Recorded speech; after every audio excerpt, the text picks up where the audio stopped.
Hello there and welcome to my channel Novice Modelling in the Midlife Crisis. My name is Andy and today it is Fighters on Friday, or What's in the Box kit review number 345, where we have a look at another fighter from my stash of model kits.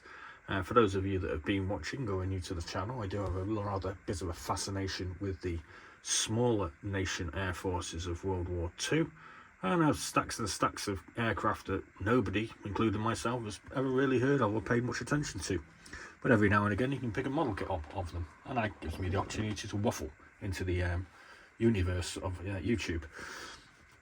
So today we're having a look at this 92129 RS models Avia B-135, a Czechoslovakian kind of prototype aircraft that was produced just before the outbreak of the Second World War. And rather a nice looking thing it is as well. The box shows that we have 4 different options for colouring: a December 1939 alternate markings, a prototype March 3rd 1939, a September 1939 marking, and a Slovakian Air Force 1941 with the as a German satellite.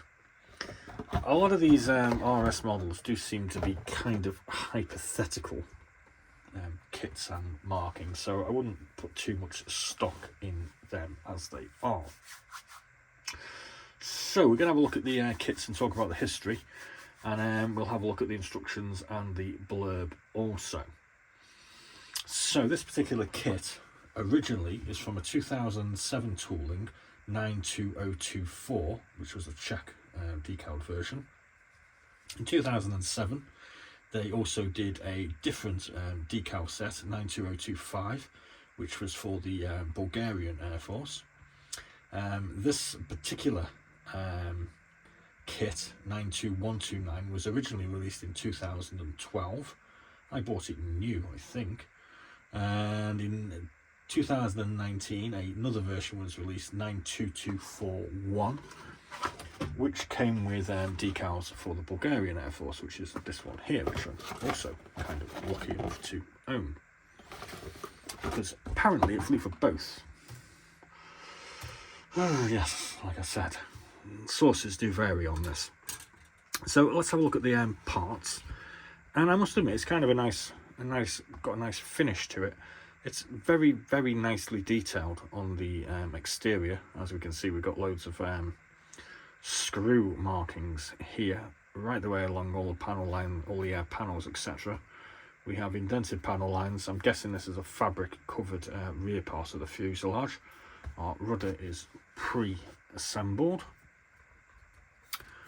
We appear to have 2 options for our wheel covers, which are both nicely detailed, nice and thin as well. We have basic interior detail included. It's just as nice on the other side. We have a addition to add to the top of the engine, which looks like it has grooves for our 2 forward firing machine guns. Comes with 2 slightly different propellers. I'm not sure whether one of them is wood and the other one is metal. There's a bit of flash that needs tidying up around the propellers. Got a tail wheel. We've got 2 different large sort of scoops or intakes for the front of the aircraft underneath the propeller. We've got our tail section here. Feels really nice, I must admit. We've got our undercarriage struts. They look quite fragile. And we have some very, very large exhaust manifolds. It appears we have 2 different options on this as well.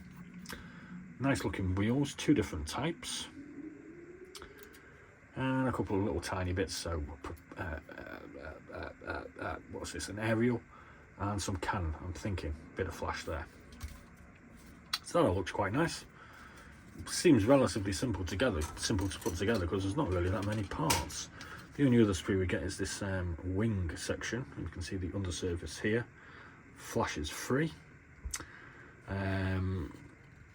This is where obviously the wheels slot into. Looks kind of different to most aircraft. There's a whole load of detail going along here with access panels, etc. Seems to be a bit of a rough section now. I'm not quite sure what that's all about. It does appear to be indicated on the box art though. There's our upper sections of our wings. Quite a nice shape to them. And that's the parts pretty much. I mean, apart from our cockpit cover, which is cockpit canopy, which is quite oddly shaped, very shallow. Get a small photo etch set, which comes with a harness, more harness, some metal for our cockpit console display, a big chunky vent by the look of it, a couple of wheels for the interior I'm thinking, and a few other parts.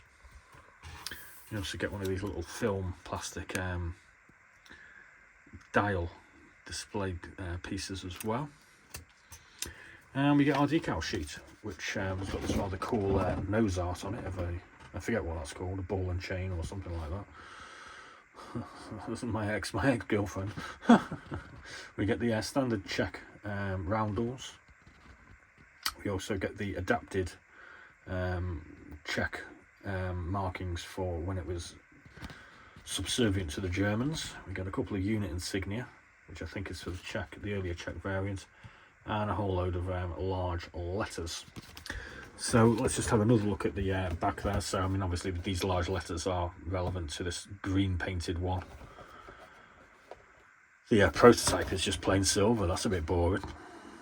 I think we'd probably do it in that one. That looks the snazziest one. I'm not too sure about doing it as a German one, to be honest with you. So let's just have a quick nose at the history of this, because I'm sure most people have never heard of this damn thing. So this is what we get on the instruction sheet. During the summer of 1939, Novotny and his team initiated considerable redesign and refinement of the B-135, which is a predecessor to this aircraft, and a new prototype, the B-135, was completed late in the year. The fuselage of the B-135 was essentially similar to that of the B-35.3.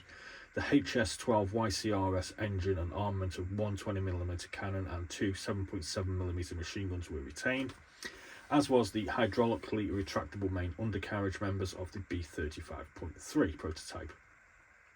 But a controllable pitch air screw was introduced, the rudder was enlarged, and an entirely new wing of all-metal construction was fitted. The B-135 prototype was demonstrated to a Bulgarian mission in 1940, and the Bulgarian government placed an order for 12 production aircraft and also acquired a manufacturing license for the fighter, although this was never taken up. B-135 flew in Bulgaria as a trainer to the year 1944. So just consulting Wikipedia as well, because why the hell not? The Avia B-135 was a Czechoslovak cantilever monoplane aircraft fighter. It was the production version of the Avia B-35, developed shortly before the war based on the B-35.3 prototype with retracting main undercarriage, but featuring a new all-metal wing.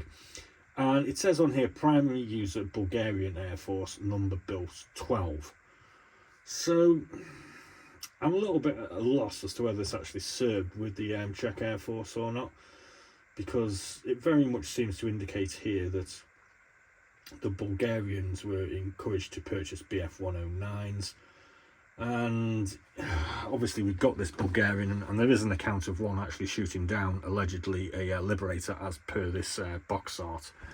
So I'm a little bit sort of hit and miss as to whether this actually served in the Czech Air Force. If there's any Czech people that know about this, please do drop us a comment in the comments bar, because I'm fascinated by this sort of stuff, to be honest with you. So let's have a quick look at these instructions, which are a bit basic, but there's not really that many parts, so what more can you expect? So here we have number 1, which is our photo etch by the look of it, harnesses. 2, photo etch wheels. 3, doing the cockpit console display. 4, pedals. 5, we're going to put all this together in the cockpit floor and seat area. I don't remember seeing a seat anywhere. Where the hell's a seat? So, right, panic over, there's a seat. And then we've got right side and left side of the interior, which shows us a few things that we've got to do. I'll put this bit of framing together, so that's what these little bits here are. So that's all quite intricate and interesting. And we need to make a choice of metal or wood propeller. And then we're going to put our fuselage together with our cockpit floor and seat, our propeller on, fix our wings together, deal with our intake, which as we can see has got an etch grill, which we identified. And then we're going to throw it all together in section 11. Put the undercarriage together, put the undercarriage on in 14 and the tail wheel, and it's pretty much all done. RS models, Czech Republic. So yeah, I mean, that's a fascinating little aircraft, I think, and I'm going to have to do a little bit more research on the history of this because it does seem interesting. It's kind of a nice looking thing as well. Looks nice in the Bulgarian colours actually too. Okay, so it's Fighters on Friday. If you didn't actually see any of the other videos this week, where the hell were you? It was Messerschmitt, Heinkel HE-11A, Chinese Nationalist Air Force from Roden on Wednesday for Warbirds on Wednesday. Tanks on Tuesday was the Hungarian light tank M43 Tolly 3. Interesting tank, easy to put together with 250 little links to make the tracks. I wasn't very clever buying that one. And on Messerschmitts on Monday, we did the BF-109 G6 SH72394. And obviously, like I've said previously, there was another 300 of these things that you can go through, all full of fascinating kits from my rather mad stash. So I hope you enjoyed that. I think by the time we get to this Friday, we will have actually passed a rather interesting milestone of 1 million views on the channel. Which, considering I started this channel back in February 2024 as a bit of a joke I thought I was going to be telling to myself, that's kind of awesome. So thanks very much for watching. Please do like and subscribe. And as always, be seeing you.